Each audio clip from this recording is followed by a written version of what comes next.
जय महाकाल। शिव गोरख मंदिर समिति में आपका स्वागत है। नमस्कार, मेरा नाम है नगेंद्र मोहन और आप देख रहे हैं मेरा चैनल शिव गोरख मंदिर समिति। आज हमारी वीडियो का विषय क्या है ये आपको पता है। आज बहुत इम्पोर्टेंट विषय हम लेकर के आए हैं। आज आपके पास में हम बताने वाले हैं आज आपको कुंडली महाशक्ति के बारे में। जी हाँ, कुंडली महाशक्ति एक ऐसी शक्ति जो हमारे शरीर में अदृश्य रूप में कार्य करती है और हमारे पूरे शरीर को चलाती है। इसको चलाने का कोई और माध्यम हमारे शरीर के पास में नहीं है। ये हमारे शरीर को चलाती है, ये हमारे सूक्ष्म शरीर को चलाती है और यही हमारे कारण शरीर को चलाती है। और यही शक्ति हमारे पूर्व जन्मों के संस्कारों को, हमारे आगामी संस्कारों को धारण किए हुए रहती है। लेकिन हमें इसका जरा भी ज्ञान नहीं होता है क्योंकि ये हमारे मूलाधार चक्र में स्थित होती है।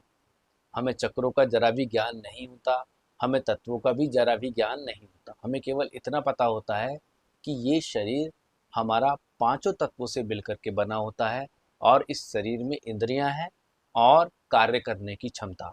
बस केवल इतना ही हम इसको जानते हैं। लेकिन इसके साथ में जब हम इसको आंतरिक रूप से देखेंगे, पूर्ण रूप से बहुत सूक्ष्म व्यवस्था में देखेंगे, तो यहाँ पर आपको मिलेंगे सातों चक्र, पांचों तत्व और पांचों महाप्राणवायु, पांच उप प्राणवायु, पांच ज्ञानेंद्रियां और पांच कर्मेंद्रियां। इसमें मन, बुद्धि और अहंकार भी स्थित है जो अदृश्य रूप में कार्य करता है, जो इन सभी का नेतृत्व करता है। और इसको चलाने का काम करती है कुंडली महाशक्ति। जी हाँ, जो आपकी मेरुदंड में स्थित रहती है, अर्थात जहाँ पर आपकी रीढ़ की हड्डी खत्म होती है। देखिए, रीढ़ की हड्डी यहाँ से शुरू होती है, यहाँ से शुरू होती है और यहाँ पर खत्म होती है नीचे की तरफ, जिनको हम कॉक्सिक बोलते हैं। ये लैम्बर्स, इस तरीके से सर्वक, ये पूरा वर्टिब्रल कॉलम है, स्पाइनल कॉर्ड इसको बोला जाता है। सेंट्रल नर्वस सिस्टम जहाँ पर काम करता है, कुंडली महाशक्ति उसी की जड़ में काम करती है क्योंकि वे जुड़ी होती है हमारे सेंट्रल नर्वस सिस्टम से। हमारे अंदर कार्य करने की क्षमता, जो भी ऊर्जा आती है वो इस कुंडली महाशक्ति के कारण आती है। ये सुप्त अवस्था में पड़ी रहती है, लेकिन सुप्त अवस्था में पड़े रहने के बावजूद भी ये हमारी प्राण शक्ति को चलाने का कार्य करती है। अर्थात प्राण हमारे जिंदा रहते हैं केवल इसी के कारण। हमारे शरीर के अंदर नाभि में प्राणवायु स्थित है, महाप्राणवायु इसको बोलते हैं। इस महाप्राणवायु का सीधा संपर्क कुंडली महाशक्ति से होता है, जहां से ये महाप्राणवायु ऊर्जा लेती है। यही ऊर्जा हमारे शरीर में चल करके 9 वोल्ट की ऊर्जा उत्पन्न करता है, जिससे हमारा सेंट्रल नर्वस सिस्टम चलता है, जिससे हम देख पाते हैं, सुन पाते हैं, बोल पाते हैं, स्पर्श कर पाते हैं और सूंघ पाते हैं। हमारे अंदर सूंघने की शक्ति यहीं से प्राप्त होती है, बोलने की शक्ति यहीं से प्राप्त होती है, स्वाद लेने की शक्ति यहीं से प्राप्त होती है, जिससे हम ये अनुभव कर पाते हैं ये मीठा है, ये कड़वा है, ये खट्टा है, ये तीखा है और ये फीका है। जिससे ये हम ये अनुभव कर पाते हैं ये देखने में कितना सुंदर है, ये देखने में कितना बदसूरत है।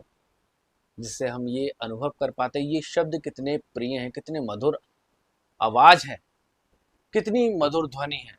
जैसे शंख की आवाज़ है, मंजीरे की आवाज़ है, कोई भी म्यूजिक है, वो सब कुछ। या फिर कोई भी एक ऐसा, जैसे कौवा काँव काँव करता है तो वैसे ही, अरे ये कितना अलग है। तो जहाँ पर हमारा शरीर अनुकूल होता है हम उसी व्यवस्था के आधार पर ढलने लगते हैं। जैसे जैसे हमारी इंद्रियां उसके अनुकूल ढलती हैं, वैसे वैसे ही हमारा शरीर उसके अनुकूल ढलने लगता है। तो ये ढलने का कार्य करती है कुंडली महाशक्ति। ये कहाँ स्थित होती है? हमारी रीढ़ की हड्डी के पास में। ये पीछे, कमर के पीछे, जब आप नीचे की तरफ देखेंगे तो हाथ डालकर देखेंगे तो वहां पर एक नौच बनी होगी। उस नौच के अंदर को इस तरीके से आप उंगली करेंगे तब बहुत गहरा गड्ढा होगा। ये गड्ढा आपके लैट्रिन की जगह से थोड़ा पीछे की ओर है। तो यहाँ पर आपकी एक नाड़ी है जिसको हम बोलते हैं ब्रह्म नाड़ी। इस ब्रह्म नाड़ी के अंदर एक स्वयंभू लिंग है। कुछ इस तरीके से एक स्वयंभू लिंग होता है। वह स्वयंभू लिंग बिना जलेरी का है और उल्टा इस तरीके से है। उस स्वयंभू लिंग पर 3.5 लपेटे हुए, अर्थात इस तरीके से जैसे सांप होता है जो शिवलिंग के चारों तरफ अंगूठा मार करके ऐसे बैठ जाता है, ठीक वैसे ही ये कुंडली महाशक्ति एक सर्प के रूप में 3.5 कुंडली लगाए हुए उस स्वयंभू लिंग को अपने मुख में दबाए हुए सुप्त अवस्था में पड़ी रहती है और वहां पर ऊर्जा का महाकेंद्र विराजमान रहता है, विस्फोट विराजमान रहते हैं, वहां विस्फोट होते रहते हैं, ज्वालामुखी फटते रहते हैं। ऐसी स्थिति है जब इस कुंडली महाशक्ति का ध्यान करता है साधक, तब ये कुंडली महाशक्ति सक्रिय रूप में उभरने लगती है, ऊपर की ओर उठने लगती है, जिसको बोलते हैं ऊर्जा का ऊर्ध्वगमन होना। इस ऊर्जा के ऊर्ध्वगमन में हम क्या करते हैं, अपनी सभी ऊर्जा को ऊपर की ओर सहस्त्रार चक्र तक पहुंचाते हैं। तो यहाँ कुंडली महाशक्ति एक अपने आप में विलक्षण और दिव्य शक्ति है, जिसको अनुभव करने वाला साधक परम तत्व का ज्ञान करने वाला बन जाता है, तर्क बुद्धि और विशेष तौर पर एक दिव्य अनुभवी बन जाता है। आप हमारी मुद्राओं को करते हुए इस कुंडली महाशक्ति का दर्शन भी कर सकते हैं और इसको सक्रिय करने का कार्य भी कर सकते हैं। लेकिन ये कुंडली महाशक्ति अभी तक जागृत नहीं हुई है। कहा जाता है कि कुंडली महाशक्ति अब तक लगभग 12 से 13 मनुष्यों में जागृत हुई है और वो मनुष्य अब दिव्य महर्षि के रूप में हर घर में पूजे जाते हैं। क्योंकि मैं मनुष्य यूँ कह रहा हूँ, पहले जब वो इस पृथ्वी पर उनका जन्म हुआ तो मनुष्य रूप में ही हुआ, बाद में इस कुंडली महाशक्ति ने उनको भगवान बना दिया। वैसे ही ये 7 प्रकार के जति और यति कहे गए हैं, जिनमें भगवान हनुमान, भगवान गोरक्षनाथ, राजा बलि और बहुत से चिरंजीवी हैं जो इस कुंडली महाशक्ति को जागृत कर पाए हैं अपनी भक्ति और साधना से।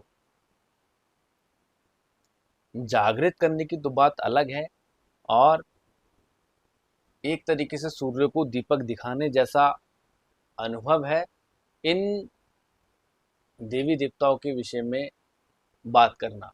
हम यहाँ पर केवल बात कर रहे हैं मनुष्यों की। तो यहाँ हम आपकी बात कर रहे हैं, अपनी बात कर रहे हैं और सभी लोगों की बात कर रहे हैं जो हमारी इस वीडियो को देख रहे हैं। तो यहाँ कुंडली महाशक्ति आपके स्वयंभू लिंग में 3.5 लपेटे हुए, लगाए हुए सुप्त अवस्था में शयन कर रही है। अब शयन करने के बाद में उसको ये ज्ञान नहीं है कि मैं किस साधक के अंदर हूँ और क्या कर रही हूँ। अज्ञात में ही वो अपनी सभी क्रियाओं को पूरा कर रही है बिना किसी भेदभाव के। कुंडली महाशक्ति का आप जागरण तभी कर सकते हैं जब आप विवेकी हो, जब आप ज्ञानी हो, जब आप संयमी हो, जब आप ब्रह्मचर्य के पूर्ण 12 नियमों को जानते हो, जब आप चक्र भेदन की क्रियाओं को जानते हो, जब आप अपने प्राण शक्ति को जानते हो, प्राणों की ऊर्ध्वगमन क्रिया को जानते हो, जब आप बंध और हठ योग की क्रियाओं को जानते हो, तभी आप इस कुंडली महाशक्ति का अनुभव कर सकते हैं। केवल मुद्रा ज्ञान से आप इसका अनुभव नहीं कर सकते, केवल इसका दर्शन कर सकते हैं, अनुभव भी कर सकते हैं, इसको जागृत नहीं कर सकते। भैरव तंत्र के आधार पर 112 नियम भगवान महादेव ने हम सबको बताए थे। अर्थात पहले तो उन्होंने माता पार्वती को बताए थे। उन 112 नियमों में केवल 6 या 7 नियम पूरे संसार में अलग अलग प्रकार से कार्य कर रहे हैं, लेकिन उन्हीं के आधार पर हम इससे विमुख हो गए, अलग हो गए। एक मेकमूलर हुआ था जिसने हमारे धर्म शास्त्रों को अलग प्रकार से अस्त व्यस्त कर दिया, जिसमें हम ज्ञान ही नहीं कर पाते कि क्या चीज़ सही है, क्या चीज़ गलत है। हमारी पूजा पद्धति, हमारा सब कुछ बदल करके उन्होंने रख दिया। तभी हम कहते हैं कि आप अपने अंदर का आत्म साक्षात्कार, अपने अंदर की स्थिति को जागृत करें, ताकि आप आत्म साक्षात्कार में अपना अनुभव कर पाएँ। जिसमें आत्म साक्षात्कार जब आप करें तो उसमें वो सब कुछ ज्ञान आपको प्राप्त हो। तो कुंडली महाशक्ति कुछ इस प्रकार से हमारे शरीर में सुप्त अवस्था में कार्य करती है। वे हमारे तत्वों का, हमारे चक्रों का, हमारे सभी सिस्टम का जो भी हमारा सिस्टम है उसको पूर्ण रूप से उसका सभी का संचालन कर रही है। ब्लड फ्लो, हमारे लीवर के काम, हमारे किडनी के काम, हमारे हार्ट के काम, हमारे ब्रेन के काम, सब इसी के आधार पर कार्य करते हैं। और हमारा शरीर कितना स्वस्थ होगा, कितना अस्वस्थ होगा, ये भी इसी के आधार पर होता है। इसी कुंडली महाशक्ति के आधार पर होता है। ये कुंडली महाशक्ति केंद्र बिंदु है, हमारे शरीर का एक बेस है, एक मजबूत बेस है।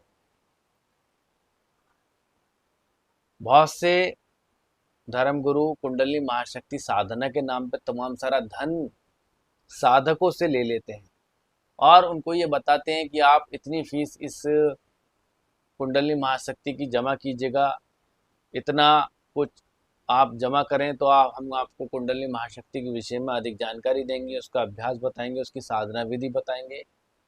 ये एक टोटल कोर्स है जो 6 महीने का है, यो 1 साल का है, या 3 साल का है, या 2 महीने का है। इसको करने से आप कुंडली महाशक्ति के दर्शन कर पाएंगे।